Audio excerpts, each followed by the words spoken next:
Quando Rafaela acordou naquela manhã nublada, havia algo no ar. Não era o frio comum de julho, nem o silêncio habitual das casas suburbanas ao amanhecer. Era um peso diferente no próprio corpo. Como se o mundo tivesse mudado de eixo, mas só para ele. Ainda deitado, sentiu o colchão afundar menos sob seu peso. Seus braços estavam mais pesados, os dedos mais longos, e quando jogou o cobertor para o lado, um susto percorreu sua espinha. Seu peito não era mais o mesmo. Onde antes havia uma estrutura magra, quase adolescente, agora pulsavam músculos rígidos, definidos como se tivessem sido moldados a cinzel. Os olhos demoraram alguns segundos a aceitar o reflexo no espelho. O maxilar mais marcado, o pescoço mais largo, a postura que antes curvada se mantinha agora ereta, dominante. Um estranho que parecia ele, mas maior. O cabelo rebelde ainda era o mesmo, mas havia uma intensidade nova em seu olhar. Algo ancestral, como se tivesse despertado de séculos de hibernação dentro de um corpo comum. Andou pela casa com passos mais pesados. Sentia os músculos das pernas empurrarem o chão com facilidade desconcertante. No corredor estreito, bateu o ombro no batente da porta e a madeira gemeu, não de impacto, mas de respeito.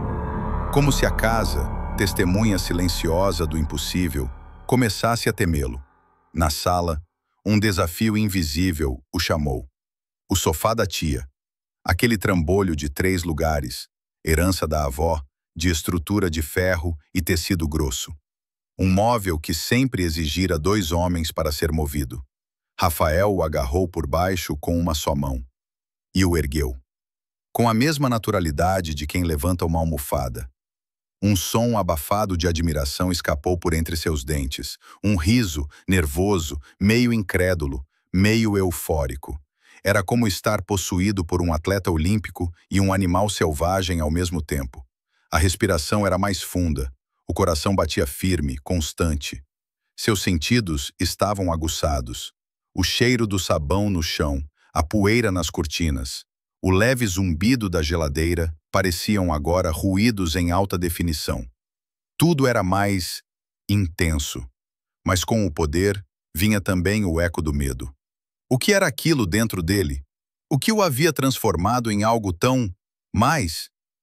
Sentia-se prestes a explodir, como se estivesse vestido com uma pele que não era mais sua, ou talvez, pela primeira vez, a pele verdadeira estivesse surgindo. Como se o antigo Rafael fosse só o casulo. E então veio o cheiro. Do nada, uma fragrância suave, adocicada, invadiu sua... O perfume era doce, mas não comum, não como flores ou frutas. Tinha algo humano, íntimo, quase vivo, uma fragrância com memória própria. Cheiro de pele morna ao fim do dia, com notas de algo que lembrava a infância, mas também perda. Era impossível descrevê-lo, só se podia sentir, e Rafael sentia, como se tivesse sentido antes, como se aquele aroma tivesse ficado preso entre as frestas de sua alma, sem que ele soubesse. O coração acelerou, não de medo, mas de uma estranha ansiedade. Os olhos varriam o horizonte, atentos, guiados pelo instinto. O corpo andava sozinho, os pés atravessando a calçada com uma precisão que parecia ensaiada, embora ele não soubesse aonde ia. Cada passo o levava mais fundo naquele chamado invisível. Virando a esquina, ele a viu. No portão da casa azul, a vizinha mexia nos vasos de flores, distraída. Um lenço preso ao pulso, o cabelo preso em um coque frouxo e o perfume. Mais forte agora, mais presente. Ela levantou os olhos. E por um segundo, só um segundo, o tempo vacilou. A troca de olhares não durou mais do que o bater de asas de um pássaro. Mas ali havia algo, um reconhecimento que não vinha da razão, mas do instinto. Como quando se ouve uma melodia pela primeira vez, e ainda assim, sabe-se cada nota. Rafael engoliu seco, a garganta seca, os músculos preparados para fugir, ou avançar. Ela sorriu, um pouco sem jeito. Você é o sobrinho da Dona Celeste, né, Rafael? Ele assentiu. A voz saiu baixa, rouca. Isso. Prazer, Juliana. O silêncio depois da apresentação foi desconfortável e, ao mesmo tempo, denso, quase palpável. Ela pareceu procurar algo para dizer, mas apenas voltou a mexer nas plantas. Rafael, por sua vez, deu um passo atrás, como se estivesse perto demais de algo que não conseguia entender. Bom, até mais então. Até. Ele se virou, os olhos ainda presos na imagem dela por dentro das pálpebras. O cheiro não o deixava. Estava entranhado nele agora, como se fosse parte de seu próprio corpo. E mais uma vez, uma sensação. Ele a conhecia, mas de onde? Não havia resposta. Apenas a angústia de saber que algo importante havia acontecido entre os dois. Mas sua mente o traía. E no céu, as nuvens começavam a se mover lentamente, revelando um clarão pálido por trás delas. A lua, que ainda não era cheia, já parecia observá-lo com olhos semi-abertos, como um juiz que aguarda impaciente pela próxima metamorfose.